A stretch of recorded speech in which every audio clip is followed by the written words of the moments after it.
नमस्कार दोस्तों, स्वागत है आपका प्लेनेट ऑफ टेल्स पर। मैं महिमा सुनाने जा रही हूँ कथा सम्राट मुंशी प्रेमचंद द्वारा लिखी हुई कहानी उद्धार। हिंदू समाज की वैवाहिक प्रथा इतनी दूषित, इतनी चिंताजनक, इतनी भयंकर हो गई है कि कुछ समझ में नहीं आता उसका सुधार क्यों कर हो। बिरले ही ऐसे माता पिता होंगे जिनके 7 पुत्रों के बाद एक भी कन्या उत्पन्न हो जाए तो वह सहर्ष उसका स्वागत करें। कन्या का जन्म होते ही उसके विवाह की चिंता सिर पर सवार हो जाती है और आदमी उसी में डुबकियां खाने लगता है।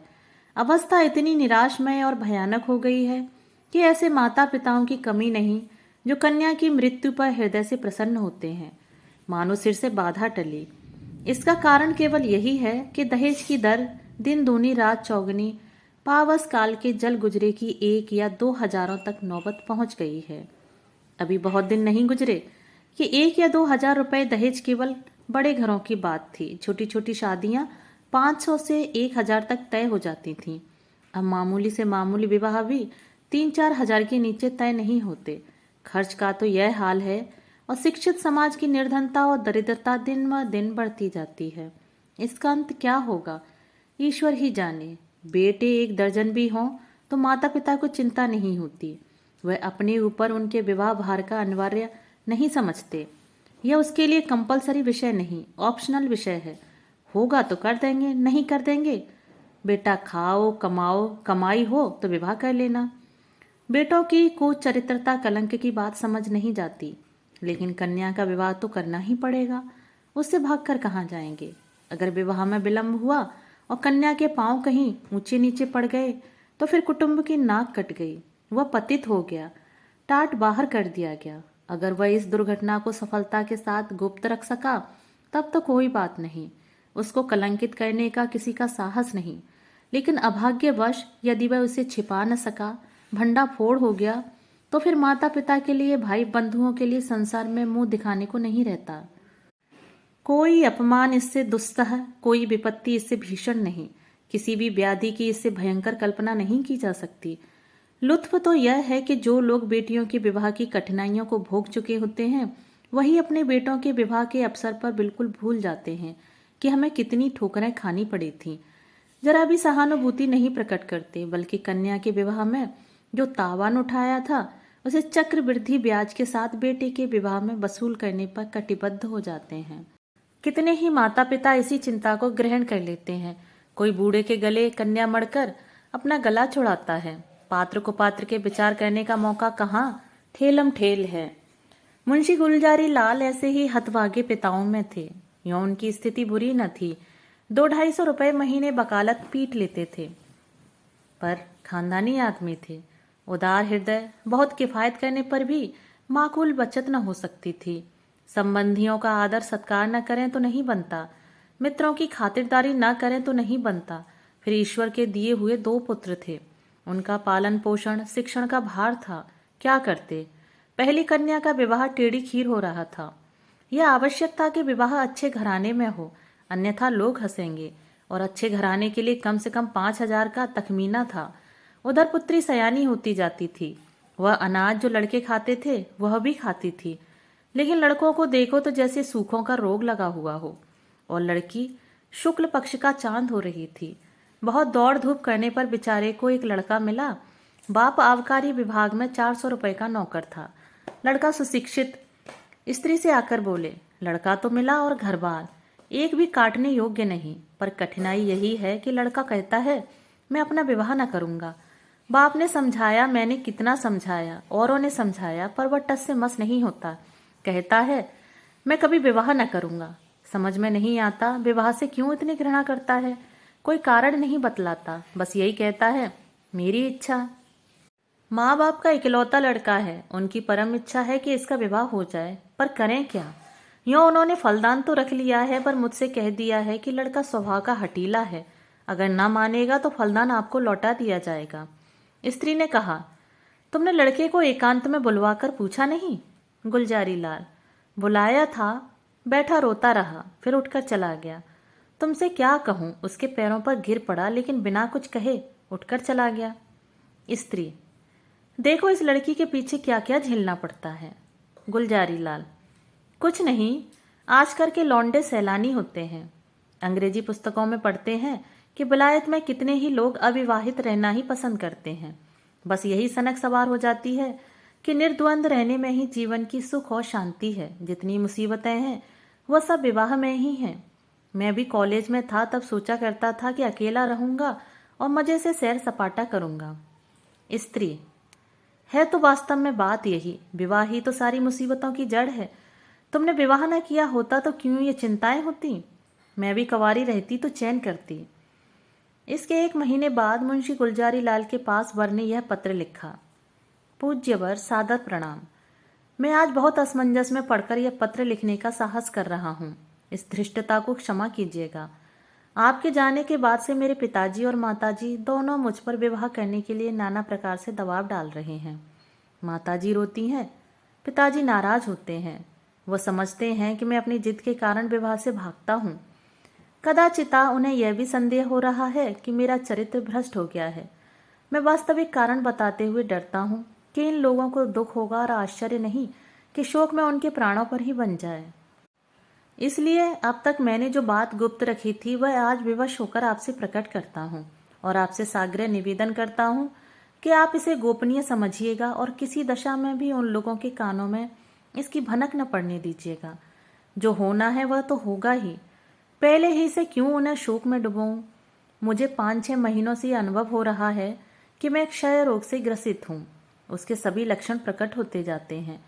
डॉक्टरों की भी यही राय है। यहाँ सबसे अनुभवी जो डॉक्टर हैं उन दोनों ही से मैंने अपनी आरोग्य परीक्षा कराई और दोनों ने ही स्पष्ट कहा कि तुम्हें सिल है। अगर माता पिता से यह कह दूं तो वह रो रो कर मर जाएंगे। जब यह निश्चय है कि मैं संसार में थोड़े ही दिनों का मेहमान हूँ तो मेरे लिए विवाह की कल्पना करना भी पाप है। संभव है कि मैं विशेष प्रयत्न करके 1-2 साल जीवित रहूं, पर वह दशा और भी भयंकर होगी, क्योंकि अगर कोई संतान हुई तो वह भी मेरे संस्कार से अकाल मृत्यु पाएगी और कदाचित स्त्री को भी इसी रोग राक्षस का भक्ष्य बनना पड़ेगा। मेरे अविवाहित रहने से ही जो बीतेगी मुझ पर बीतेगी। विवाहित हो जाने से मेरे साथ और कई जीवों का नाश हो जाएगा।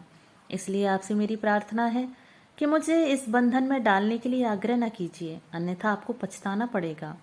सेवक हजारी लाल। पत्र पढ़कर गुलजारी लाल ने स्त्री की ओर देखा और बोले, इस पत्र के विषय में तुम्हारा क्या विचार है? स्त्री, मुझे तो ऐसा मालूम होता है कि उसने बहाना रचा है। गुलजारी लाल, बस बस, ठीक यही मेरा भी विचार है। उसने समझा है कि बीमारी का बहाना कर दूंगा तो आप ही हट जाएंगे। असल में बीमारी कुछ नहीं, मैंने तो देखा ही था, चेहरा चमक रहा था। बीमार का मुंह छिपा नहीं रहता। स्त्री, राम नाम लेके विवाह करो, कोई किसी का भाग्य थोड़े ही पड़े बैठा है। गुलजारी लाल, यही तो मैं सोच रहा हूँ। स्त्री, ना हो किसी डॉक्टर से लड़के को दिखाओ, कहीं सचमुच यह बीमारी हो तो बेचारी अम्बा कहीं की ना रहे। गुलजारी लाल, तुम भी पागल हो क्या? सब हीले हवाले हैं। इन छोकरों के दिल का हाल मैं खूब जानता हूँ। सोचता होगा अभी सैर सपाटे कर रहा हूँ, विवाह हो जाएगा तो ये गुलछर्रे कैसे उड़ेंगे। स्त्री, तो शुभ मुहूर्त देखकर लग्न भिजवाने की तैयारी करो। हजारी लाल बड़े धर्म संदेह में था। उसके पैरों में जबरदस्ती विवाह की बेड़ी डाली जा रही थी और वह कुछ न कर सकता था। उसने ससुर का अपना कच्चा चिट्ठा कह सुनाया, मगर किसी ने उसकी बातों पर विश्वास नहीं किया। माँ बाप से अपनी बीमारी का हाल कहने का उसे साहस न होता था। न जाने उनके दिल पर क्या गुजरे, न जाने क्या कर बैठे। कभी सोचता किसी डॉक्टर की शहादत लेकर ससुर के पास भेज दूं, मगर फिर ध्यान आता यदि उन लोगों को उस पर भी विश्वास न आया तो। आजकल डॉक्टरी से सनद ले लेना कौन सा मुश्किल काम है। सोचेंगे किसी डॉक्टर को कुछ दे दिलाकर लिखा लिया होगा। शादी के लिए तो इतना आग्रह हो रहा था। उधर डॉक्टरों ने स्पष्ट कर दिया था कि अगर तुमने शादी की तो तुम्हारा जीवन सूत्र और भी निर्बल हो जाएगा। महीनों की जगह दिनों में 12 हो जाने की संभावना है। लग्न आ चुकी थी, विवाह की तैयारियां हो रही थी, मेहमान आते जाते थे और हजारी लाल घर से भागा भागा फिरता था। कहाँ चला जाऊं? विवाह की कल्पना ही से उसके प्राण सूखे जाते थे। आह, उस अबला की क्या गति होगी। जब उसे यह बात मालूम होगी तो वह मुझे अपने मन से क्या कहेगी। कौन इस पाप का प्रायश्चित करेगा? नहीं, उस अबला पर घोर अत्याचार न करूंगा, उसे वैधव्य की आग में न जलाऊंगा। मेरी जिंदगी ही क्या, आज न मरा कल मरूंगा, कल नहीं तो परसों, तो क्यों ना आज ही मर जाऊं। आज ही जीवन का और उसके साथ सारी चिंताओं को, सारी विपत्तियों का अंत कर दूं। पिताजी रोएंगे, अम्मा प्राण त्याग देंगी, लेकिन एक बालिका का जीवन तो सफल हो जाएगा। मेरे बाद कोई अभागा अनाथ तो ना रोएगा। क्यों न चलकर पिताजी से कह दूं। वह एक दो दिन दुखी रहेंगे, अम्मा जी दो एक रोज शोक से निराहार रह जाएंगी, कोई चिंता नहीं। अगर माता पिता के इतने कष्ट से एक युवती की प्राण रक्षा हो जाए तो क्या छोटी बात है। यह सोचकर वह धीरे से उठा और आकर पिता के सामने खड़ा हो गया। रात के 10 बज गए थे। बाबू दरवाली लाल चारपाई पर लेटे हुए हुक्का पी रहे थे। आज उन्हें सारा दिन दौड़ते गुजरा था। शामियाना तय किया, बाजे वालों को बयाना दिया, आतिशबाजी फुलवारी आदि का प्रबंध किया। घंटों ब्राह्मणों के साथ सिर मारते रहे। इस वक्त जरा कमर सीधी कर रहे थे कि सहसा हजारी लाल को सामने देखकर चौंक पड़े। उसका उतरा हुआ चेहरा, सजल आंखें और कुंठित मुख देखा तो कुछ चिंतित होकर बोले, क्यों लालू, तबीयत तो अच्छी है ना, कुछ उदास मालूम होते हो। हजारी लाल, मैं आपसे कुछ कहना चाहता हूं, पर भय होता है कहीं आप अप्रसन्न न हो। दरवाली लाल, समझ गया, वही पुरानी बात है ना, उसके सिवा कोई दूसरी बात हो शौक से कहो। हजारी लाल, खेद है कि मैं उसी विषय में कुछ कहना चाहता हूँ। दरबारी लाल, यही कहना चाहते हो ना कि मुझे इस बंधन में न डालिए, मैं इसके अयोग्य हूँ, मैं यह भार नहीं सह सकता, बेड़ी मेरी गर्दन को तोड़ देगी आदि, या और कोई नई बात। हजारी लाल, जी नहीं, नई बात है, मैं आपकी आज्ञा का पालन करने के लिए सब प्रकार से तैयार हूँ, पर एक बात ऐसी है जिसे मैंने अब तक छिपाया था, उसे भी प्रकट कर देना चाहता हूँ। इसके बाद आप जो कुछ निश्चय करेंगे उसे मैं शिरोधार्य करूंगा। हजारी लाल ने बड़े विनीत शब्दों में अपना आशय कहा, डॉक्टरों की राय भी बयान की और अंत में बोले, ऐसी दशा में मुझे पूरी आशा है कि आप मुझे विवाह करने के लिए बाध्य न करेंगे। दरबारी लाल ने पुत्र के मुख की ओर गौर से देखा। कहीं जर्दी का नाम न था। इस कथन पर विश्वास न आया, पर अपना अविश्वास छिपाने और अपना हार्दिक शोक प्रकट करने के लिए वह कई मिनट तक गहरी चिंता में मग्न रहे। इसके बाद पीड़ित कंठ से बोले, बेटा, इस दशा में तो विवाह करना और भी आवश्यक है। ईश्वर न करे कि हम वह बुरा दिन देखने के लिए जीते रहें, पर विवाह हो जाने से तुम्हारी कोई निशानी तो रह जाएगी। ईश्वर ने कोई संतान दे दी तो वही हमारे बुढ़ापे की लाठी होगी, उसी का मुंह देख रेख कर दिल को समझाएंगे। जीवन का कुछ आधार तो रहेगा, फिर आगे क्या होगा यह कौन कह सकता है। डॉक्टर किसी की कर्म रेखा तो नहीं पढ़ते। ईश्वर की लीला अपरंपार है, डॉक्टर उसे नहीं समझ सकते। तुम निश्चिंत होकर बैठो, हम जो कुछ करते हैं करने दो, भगवान चाहेंगे तो सब कल्याण ही होगा। हजारीलाल ने इसका कोई उत्तर नहीं दिया। आंखें डबडबा आईं। कंठा बरूद के कारण मुंह तक न खोल सका। चुपके से आकर अपने कमरे में लेट रहा। 3 दिन और गुजर गए, पर हजारीलाल कुछ निश्चय न कर सका। विवाह की तैयारियों में रखे जा चुके थे। मैत्रेयी की पूजा हो रही थी और द्वार पर बाजों का शोर मचा हुआ था। मोहल्ले के लड़के जमा होकर बाजा सुनते थे और उल्लास से इधर उधर दौड़ते थे। संध्या हो गई थी। बारात आज रात की गाड़ी से जाने वाली थी। बारातियों ने अपने वस्त्राभूषण पहनने शुरू कर दिए। कोई नाई से बाल बनवाता था और चाहता था कि खत ऐसा साफ हो जाए मानो वहां बाल कभी थे ही नहीं। बूढ़े अपने पके बालों को उखड़वा कर जवान बनने की चेष्टा कर रहे थे। तेल साबुन उपटन की लूट मची हुई थी और हजारी लाल बगीचे में एक वृक्ष के नीचे उदास बैठा हुआ सोच रहा था, क्या करूं। अंतिम निश्चय की घड़ी सिर पर खड़ी थी। अब एक क्षण भी विलंब करने का मौका न था। अपनी वेदना किससे कहे, कोई सुनने वाला न था। उसने सोचा, हमारे माता पिता कितने अदूरदर्शी हैं। अपनी उमंग में उन्हें इतना भी नहीं सूझता कि वधू पर क्या गुजरेगी। वधू के माता पिता कितने अदूरदर्शी हैं, अपनी उमंग में भी इतने अंधे हो रहे हैं कि देखकर भी नहीं देखते, जानकर नहीं जानते। क्या यह विवाह है? कदापि नहीं। यह तो लड़की को कुएं में डालना है, भाड़ में झोंकना है, कुंद छुरे से रेतना है। कोई यातना इतनी दुस्सह कर अपनी पुत्री का वैधव्य के अग्निकुंड में डाल देते हैं। यह माता पिता हैं? कदापि नहीं। यह लड़की के शत्रु हैं, कसाई हैं, बधिक हैं, हत्यारे हैं। क्या इनके लिए कोई दंड नहीं, जो जानबूझकर अपनी प्रिय संतान के खून से अपने हाथ रंगते हैं? उसके लिए कोई दंड नहीं। समाज भी उन्हें दंड नहीं देता, कोई कुछ नहीं कहता। हाय, यह सोचकर हजारीलाल उठा और एक ओर चल दिया। उसके मुख पर तेज छाया हुआ था। उसने आत्म बलिदान से इस कष्ट का निवारण करने का दृढ़ संकल्प कर लिया था। उसे मृत्यु का लेश मात्र भी भय न था। वह उस दशा को पहुंच गया था जब सारी आशाएं मृत्यु पर ही अवलंबित हो जाती हैं। उस दिन से फिर किसी ने हजारीलाल की सूरत नहीं देखी। मालूम नहीं जमीन खा गई या आसमान। नदियों में जाल डाले गए, कुओं में बांस पड़ गए, पुलिस में हुलिया गया, समाचार पत्रों में विज्ञप्ति निकाली गई, पर कहीं पता न चला। कई हफ्तों के बाद छावनी रेलवे से 1 मील पश्चिम की ओर सड़क पर कुछ हड्डियां मिली। लोगों को अनुमान हुआ कि हजारीलाल ने गाड़ी के नीचे दबकर जान दी, पर निश्चित रूप से कुछ न मालूम हुआ। भादों का महीना था और तीज का दिन था। घरों में सफाई हो रही थी। सौभाग्यवती रमणियां 16 श्रृंगार किए गंगा स्नान करने जा रही थी। अम्बा स्नान करके लौट आई थी और तुलसी के कच्चे चबूतरे के सामने खड़ी वंदना कर रही थी। पति गृह में उसे यह पहली ही तीज थी। बड़ी उमंगों से व्रत रखा था।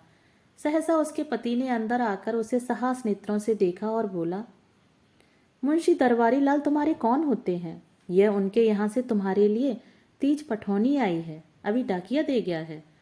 यह कहकर उसने एक पार्सल चारपाई पर रख दिया। दरबारी लाल का नाम सुनते ही अम्बा की आंखें सजल हो गईं। वह लपकी हुई आई और पार्सल स्मृतियां जीवित हो गईं। हृदय में हजारी लाल के प्रति श्रद्धा का एक उद्गार सा उठ पड़ा। आह, यह उसी देवात्मा के आत्म बलिदान का पुनीत फल है कि मुझे यह दिन देखना नसीब हुआ। ईश्वर उन्हें सदगति दे। वह आदमी नहीं देवता थे जिसने अपने कल्याण के निमित्त अपने प्राण तक समर्पण कर दिए। पति ने पूछा, दरबारी लाल तुम्हारे चचा हैं? अम्बा, हाँ। पति, इस पत्र में हजारी लाल का नाम लिखा है, यह कौन है? अम्बा, यह मुंशी दरबारी लाल के बेटे हैं। पति, तुम्हारे चचेरे भाई? अम्बा, नहीं, मेरे परम दयालु उद्धारक, जीवन दाता, मुझे अथाह जल में डूबने से बचाने वाले, मुझे सौभाग्य का वरदान देने वाले। पति ने इस भाव से कहा मानो कोई भूली हुई बात याद आ गई हो। आह, मैं समझ गया। वास्तव में वह मनुष्य नहीं, देवता थे। दोस्तों, अभी आपने सुनी मुंशी प्रेमचंद द्वारा लिखी हुई कहानी उद्धार। यदि आपको ये कहानी अच्छी लगी हो तो चैनल को लाइक, शेयर और सब्सक्राइब जरूर कीजिएगा। मिलते हैं एक नई कहानी के साथ। धन्यवाद।